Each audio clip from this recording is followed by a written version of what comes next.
Hello, good morning, good evening, good afternoon, depending on where in the world you are joining us from. Welcome to today's webinar. We have Stopping Rail Incidents Before They Start, the 3 Critical Risk Areas in Industrial Operations. So before we get into welcoming our 2 presenters from Rail Safe Training, my name is Carrie Tussler. I'm the Communications Manager here at Jeeps, and I'm going to do a little run through just about Jeeps. All right, so Jeeps is a global membership association with the mission to champion, connect, and serve members in the global grain industry. And the global grain industry being those employed in grain and grain processing. Members are all individuals, and we're over 4,200 strong right now and still growing. So all-time highs and still going up. Our presence spans 46 states, 6 Canadian provinces, and 15 countries. So it really emphasizes we are a global network. And last bullet point there, Jeeps Media Group is our Jeeps-owned multimedia publishing company. They help expand industry reach, so I highly recommend checking out their brands, especially Grain Journal and Processing Journal, as their 2 flagship publications. And jeeps.com/join if you're interested in becoming a member. We would absolutely love to have you and love to chat more.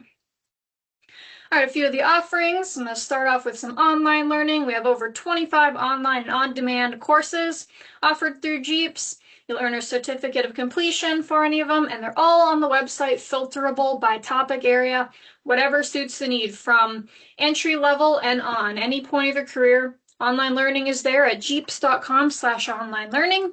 And to sweeten the deal, next slide is the complimentary member courses.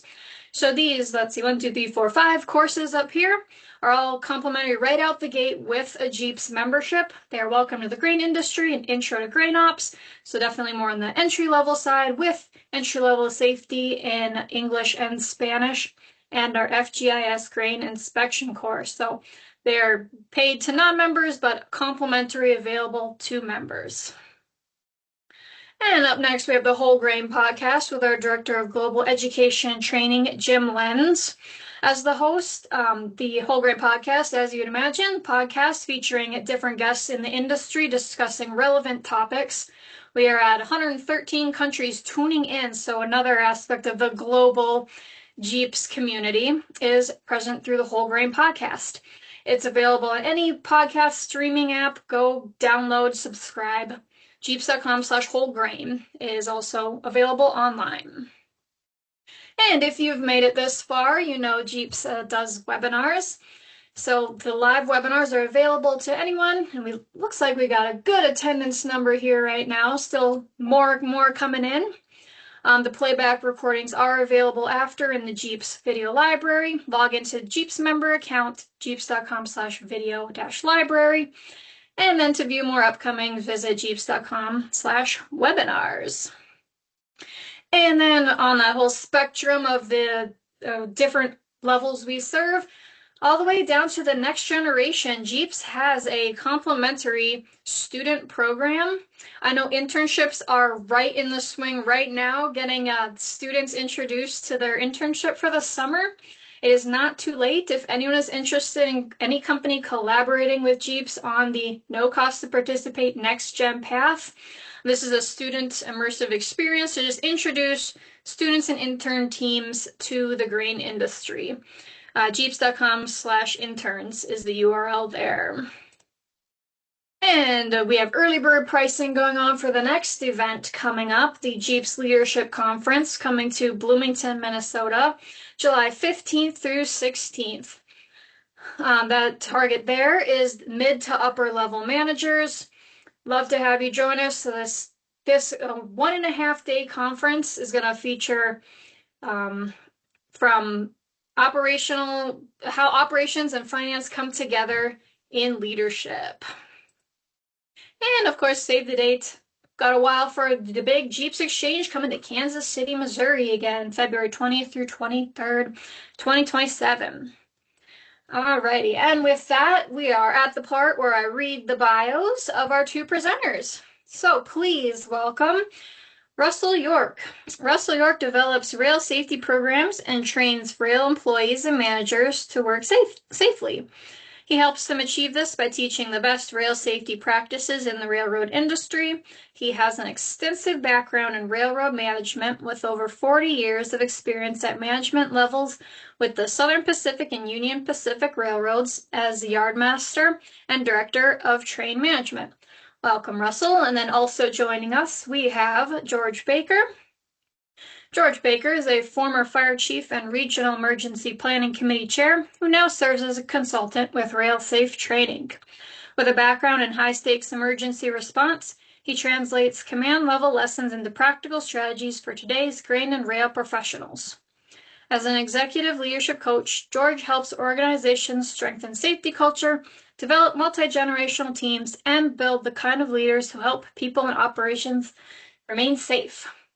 So with that, I'm going to stop my sharing, and George, you can feel free to pull up your slides and we'll get started. Everyone, if you have questions in the meantime, feel free to pop them in the chat and we'll get to them at the end. All right, looks like I can see, yep, there's the title slide. You're good, George. All right. Thank you so much. And great to be here today with our Jeeps friends. And I'm sure I met a bunch of you at the exchange this past year, and some of you probably came by and hear me chat a little bit about leadership. So it's great to be back supporting Jeeps again. Today, we're going to talk about 3 critical risk areas in industrial rail operations.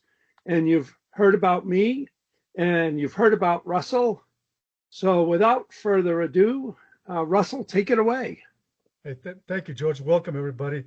I'd like to thank everybody for this opportunity to speak today. Again, like George mentioned, we're going to speak on the 3 critical risk areas and we see it in rail operations. Where we're getting this data from is a couple of locations. One of them is called the SOFA data analysis. That's a working group. It's comprised of various organizations such as the FRA,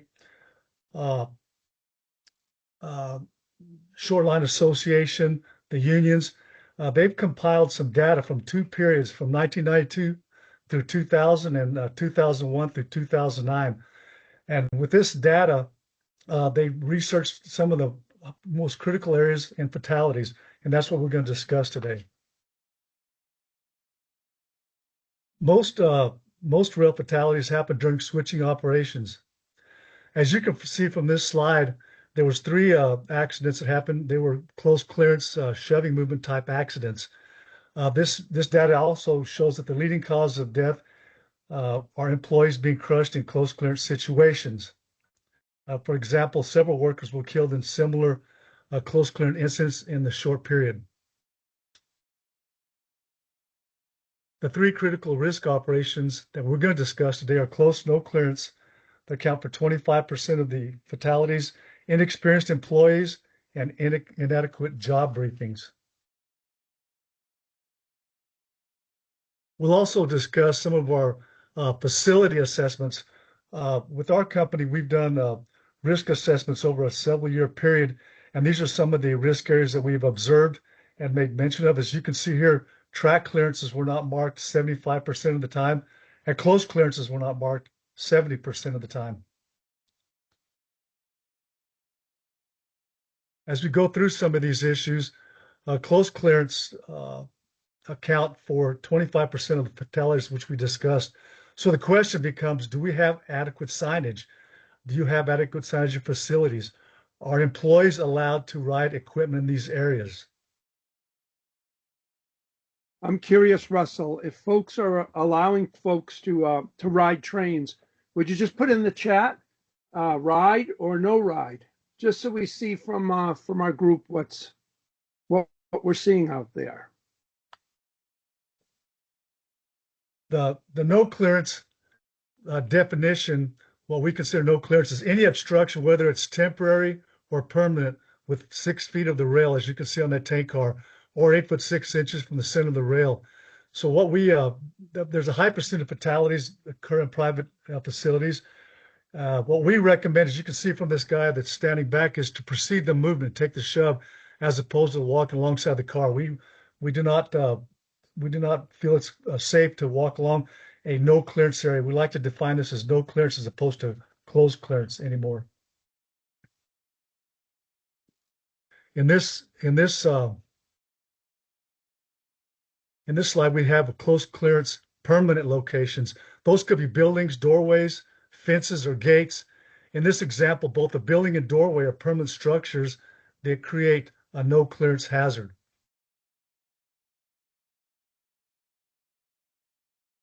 These are a couple examples of no clearance temporary hazards. They can be like these movable stairs.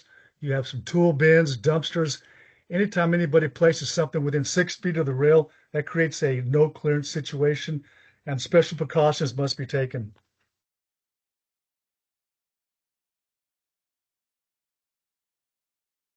On this slide, we list a few examples of the no clearance signage commonly used throughout the industry. With RealSafe, we focus on using the terms no clearance because we do not believe there's any allowable room to walk between cars in these areas. Some of the safety procedures, I don't see it a lot, but there's a few facilities that allow riding moving equipment. That means they can mount a car when it's stopped, mount it, and then proceed, and then have to get off the car after it's stopped.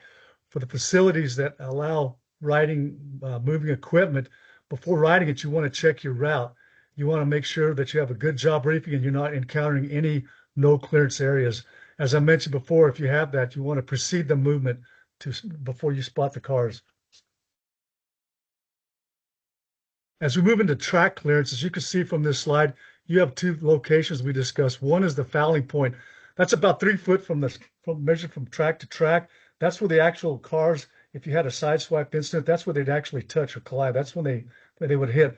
The close clearance point is what you have in the slide that's marked above. That's the location where you provide some type of cone or maybe paint the side of the track, somewhere where you want to park the cars in the clear. That's what we call having cars in the clear.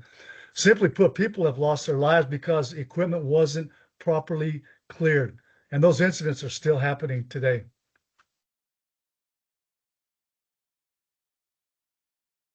No clearance again on track clearance. You always want to secure your on-track equipment clear of adjacent tracks. Failing to do this is one of the leading causes of injuries and fatalities in the rail industry. And basically, the way I look at it is if employees leave this for another employee, they're actually just setting a trap for yourself or someone else. As you can see from this auto rack on the right-hand side, it's improperly placed on the adjacent track next to that boxcar on the left-hand side. That'd be improper clearance. That's setting a trap for someone for a close clearance, improper track clearance accident. Here's a couple examples of track clearance markers. What I see a lot of facilities nowadays is the track clearance markers using the cones. One important thing to note, what we recommend if you're gonna mark the locations, we recommend 14 feet from the center of track to the center of the adjacent track, marking track clearances.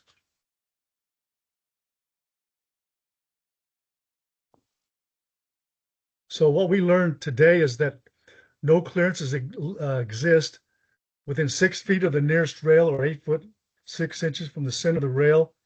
Employees should never occupy these areas where rail cars are in motion. You should always precede the movement. Always ensure equipment is left in the clear of the adjacent track and follow proper procedures to protect yourself and others. And this starts with the good job briefings. At this point, I'd like to turn it over to George, who will discuss the impact of inexperienced employees and their relationship to switching accidents and fatalities. Thank you. Go ahead, George. Hey, thanks, Russell. Hey, 1 in 5 incidents involve people who are new or not fully conditioned to the position or the environment. And again, this is not just new hires and conditioned to the environment. There can be senior experienced rail people that have moved to a new yard, not familiar with the clearance issues, not familiar with the switching issues. So new to the environment, new to the role or task. Someone who's been promoted or transferred into another department. And the last one, this one surprised me, but folks returning after a time away. Procedures may have changed, communication procedures may have changed, and they may have not had that return to duty briefing that's required or needed. we know there's 4 areas of risk. And those of you that joined me at the Jeeps conference saw this slide. The one we're going to focus on today is high risk, low frequency. So high risk unloading pressurized tank cars, high risk. Small industrial yard, doing it 2 or 3 times a month, low frequency. And if anyone was at my chat at Jeeps, do you remember what the solution is for high risk, low frequency? Put that in the chat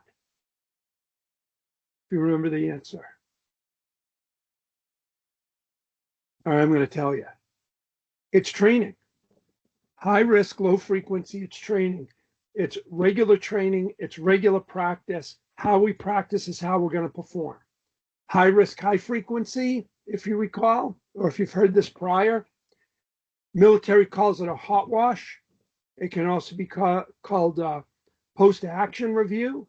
You know, at the end of the day, if you're regularly shoving multiple cars, if you're regularly unloading multiple tank cars, if there's something you do frequently, the best time to correct any actions or inactions that happen that day is a post-job briefing or an after action.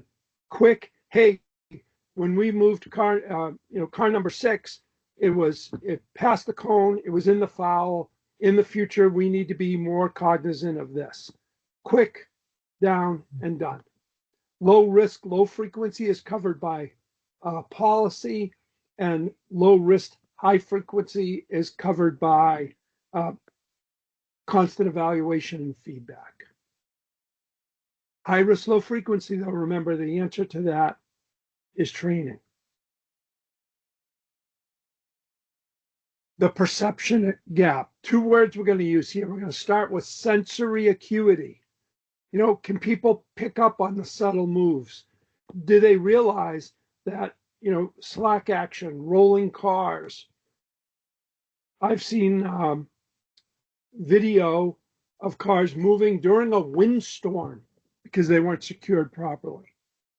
Do we miss the sound differences? Do we know the difference between an idling locomotive or rail car mover and free moving equipment? Poor distance, speed judgment. The best instance is, you know, calling it what it is. If it's 1 car distance, if it's 2 car distance, much easier than saying 50 feet, 60 feet, 70 feet. Judge something that's specific. And again, if our vision's not trained to scan the hazard, if we haven't seen that hazard, if we don't have that experience, we're going to miss it.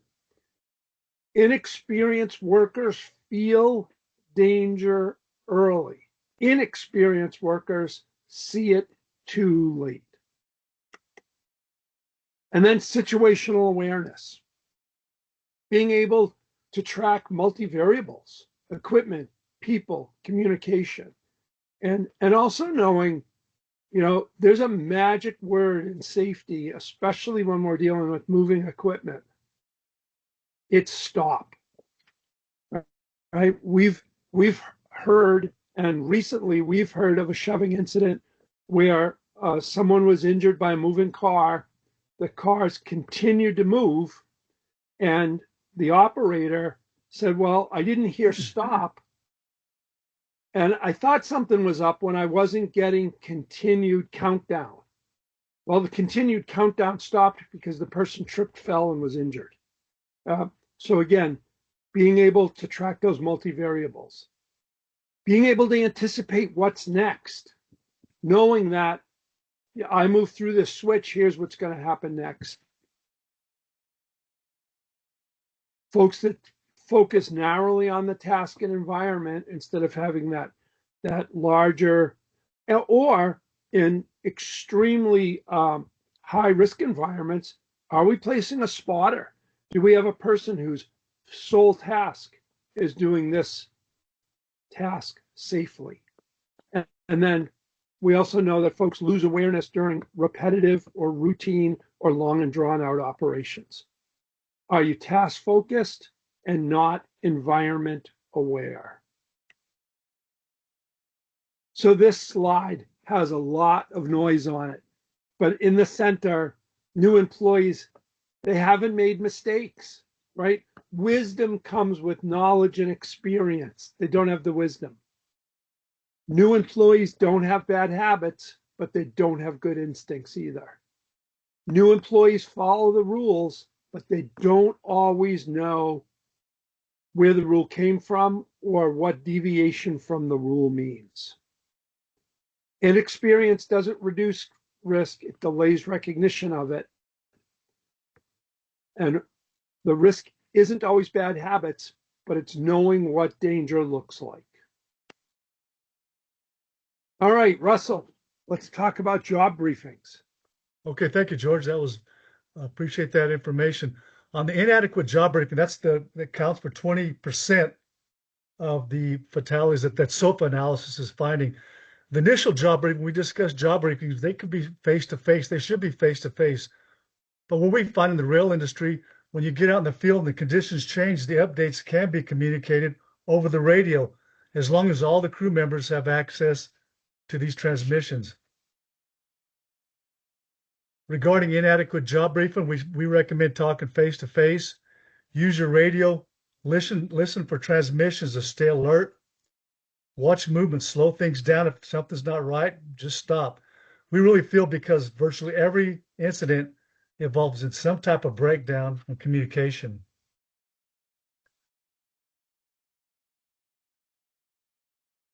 Regarding job briefings also, don't assume. Make sure you confirm understanding. Ask questions to get input. We believe everybody's responsible for a good job briefing at the start of a shift and as conditions change. If the new crew members join, obviously we want them to attach the crew. You should have a good job briefing if another crew member attaches himself to the crew.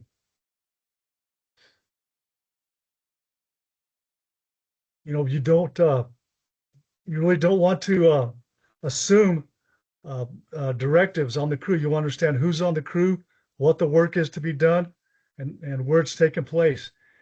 Any conditions that it could impact the operation, more job briefings are required.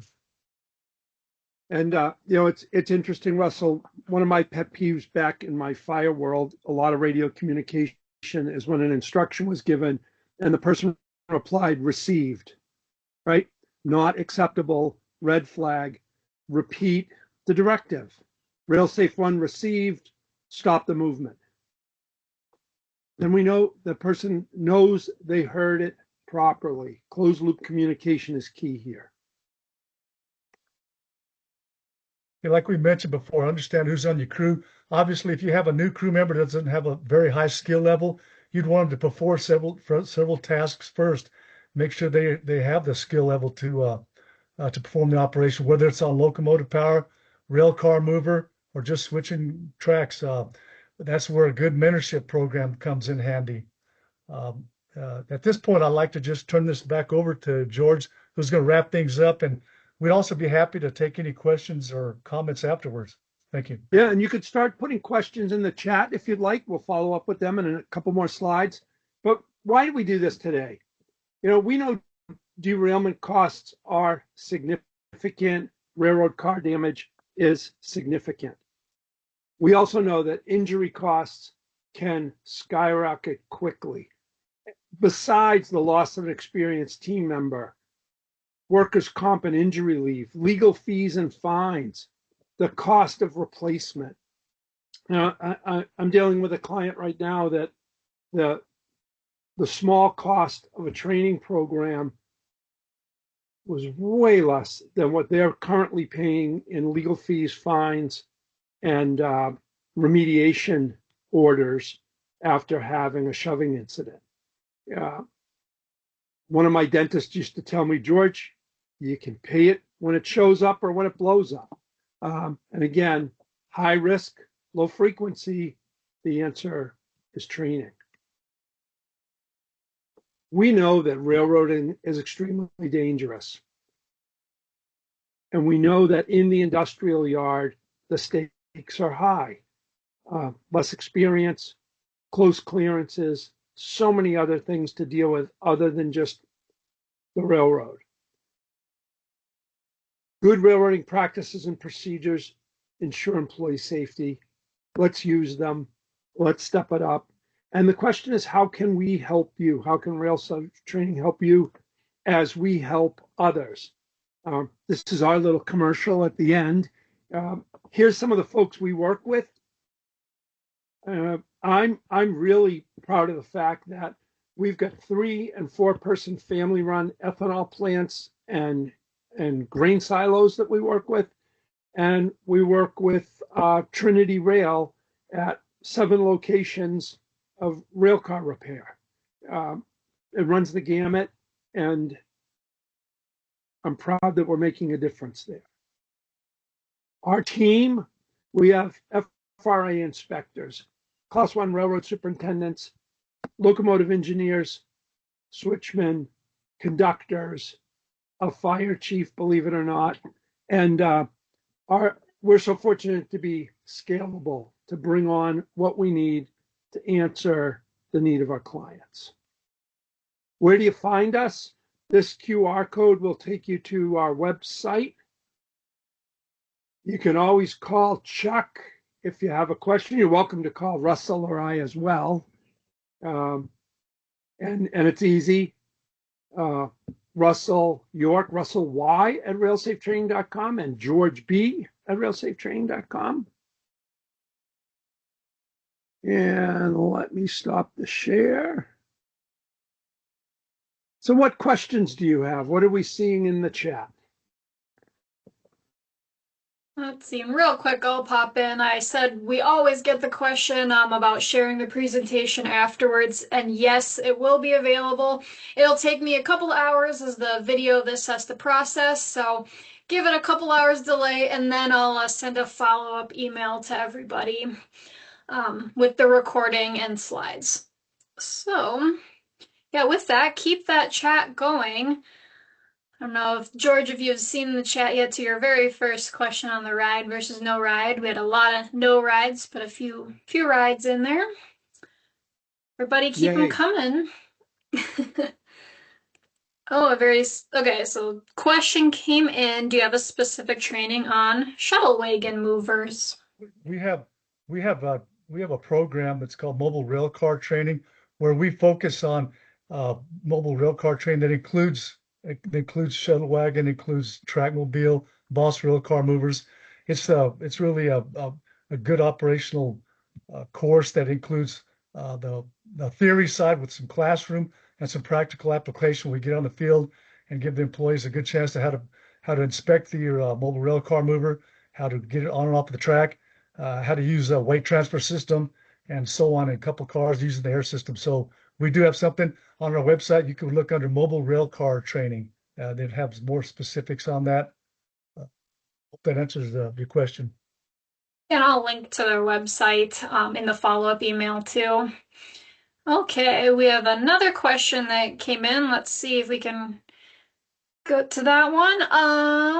What percentage of derailments are tied to equipment failure compared to human failure? Not knowing the exact statistic, it's probably very high in the person, because even equipment failures can be linked back to an inspection failure or a follow-up failure, at least in the full realm. I used to joke the 3 main causes of fire are men, women, and children. So usually there's a human element involved somewhere in the cascade of a mishap. You probably got the numbers though, Russell. Hey, regarding it, I also see a question: safety thoughts on riding cars and mobile equipment versus not. We teach the employees how to properly ride equipment. I think it's site specific. A lot of sites have to take in consideration the employees that are going to mount the car, and also the close clearance risks, how comfortable they are doing that, and what alternatives they have to riding cars. So while it can certainly be done safely, there are certain risks that you have to, and certain procedures you have to follow. The main one is not riding in no clearance areas, and having the physical ability to do this. And additionally, you don't want to get on and off moving equipment. All right, the next question is, where can I find training for inspectors who are on site conducting inspections of firm operations, trains, rail cars in use? So we have a dedicated program for track inspections. So anyone working inside the gates, 10 mile an hour or less track, we can train your team members or certain team members to be rail inspectors. When it comes to general safety training, it's part of our industrial ops training. When it comes down to direct rail car or equipment, we lead that back to the owner of the equipment, right, Russell? Yes, that's correct. That's correct, George. The next question that came up was, do you have field members that could come on site to examine rail safety ops? Yep. I answered that, Mark. You can either get the web page that had the QR code, or you can email. I've got an email address there, and that's what we call is a risk assessment. They come in and do what we call like a site audit. We actually observed for about 108 different items. So we do a thorough site audit for your facility, as well as observe the employees, either most likely in a non-intrusive manner, observe their practices, and then have recommendations on what we see are the higher risk that you might have at your location. But yes, we certainly can do that. Mark. And Mark, what's great about rail safe training is our programs can be delivered either online for companies that might have just brought in one new employee and they want industrial operations or a specific type of training that we offer in our menu. And we offer our programs on site, and our industrial operations program we offer in Spanish. So we've got folks like Russell that have years of railroad experience, that they pack their bag and they come directly to you. They build rapport with your team. They answer questions specific to your operations. So depending upon what your team needs, your sales associate, someone like me or Russell or Mindy, one of us can help you determine what's the best for your team, or combination. I've got a team right now that their budget's a little thin, so they're going to do industrial operations online and bring us in for the risk assessment and locomotive training. So we've got folks mixing and matching. I see a question that says, when we use third-party private rail companies to service the facility, they handle all car moves. And we announce movements over our radios and wait for a response from all crews before we move anything. Any other tip when third parties makes the moves? I'm not sure when it says they handle. We announce movements over our radios, so I'm not clear if you're announcing movements of rail movements over the radios, but certainly you'd want a good communication process with anybody else in the facility, and that goes to rules compliance. You know, if when we recommend that anybody moving in a facility should operate what's called restricted speed, and that's stopping with one half the range of vision. And if your employees are in compliance with restricted speed, their employees are in compliance with restricted speed, that's one form of protection. And then other facilities, they simply just stop movements for a while the third party's in their switch. And so there's a couple different opportunities. If you like, I have my email. You could certainly follow up with an email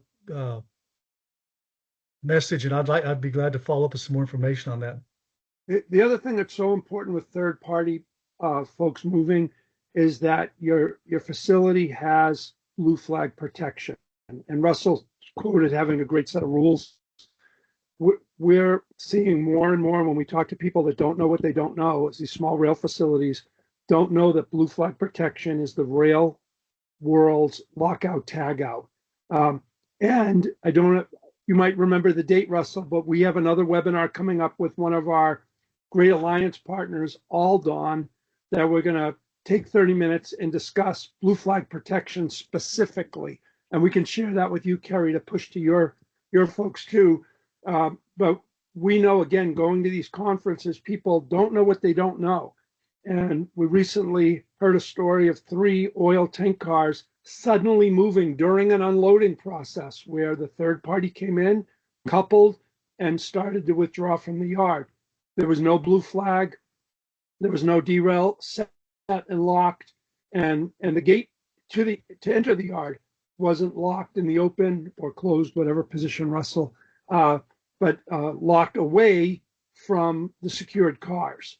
So there are definitely procedures that are needed in your rules, and because the third party will not or should not enter that rail if there's a blue flag showing or a blue light flashing. Cool. June Let's 9th. see. June 9th is our next webinar. Thanks, Russell. I just wanted to make a comment at this point. In our webinar description, we wrote, this can be an unforgiving industry, right? So when is the best time to call you guys? So unfortunately, most of our calls come after an incident. 50 or more % of our clients call us after something happens. The best time is proactive. Talk to us in advance of your budget planning for next year. So we can help you devise a plan that's cost effective, time effective, and reaches the information that your teams need. Calling us costs you nothing to have the discussion. And then do some planning in advance. Come see us at Jeeps. We have a booth every year at Jeeps. Our team is there. I was there this past year. We'll be there next year with a smile. In Kansas City. In Kansas City, yes. One thing I want to wrap up then, in the grain industry, we talk a lot about these transformational shifts that the experienced, veteran workforce is retiring at a rate faster than they can be replaced, and a lot of the workforce is very new to the industry or has never been in the industry before. So are you guys seeing that in the rail industry too, with you talk to inexperienced workers?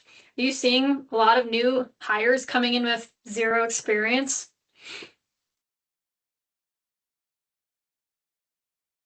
Oh, Are you muted again, Russell? muted you. Thank you. That's a good question. Sorry about that.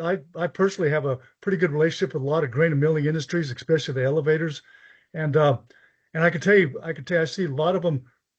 They have the challenges of bringing on new employees, and they're really trying to address these issues. And they form scopes of work and SOPs to try and accommodate that. But we feel that there always can use some improvement in their policies based on best practices now. So yes, we are seeing that. We see that they're interested. They care about their employees, and they want to make the workplace a lot safer. And we certainly understand the challenges in the grain and milling industry with everything they face. So thank you. I think we were trying to wrap it right up about this time. So unless there's any Thanks, last Carrie. questions.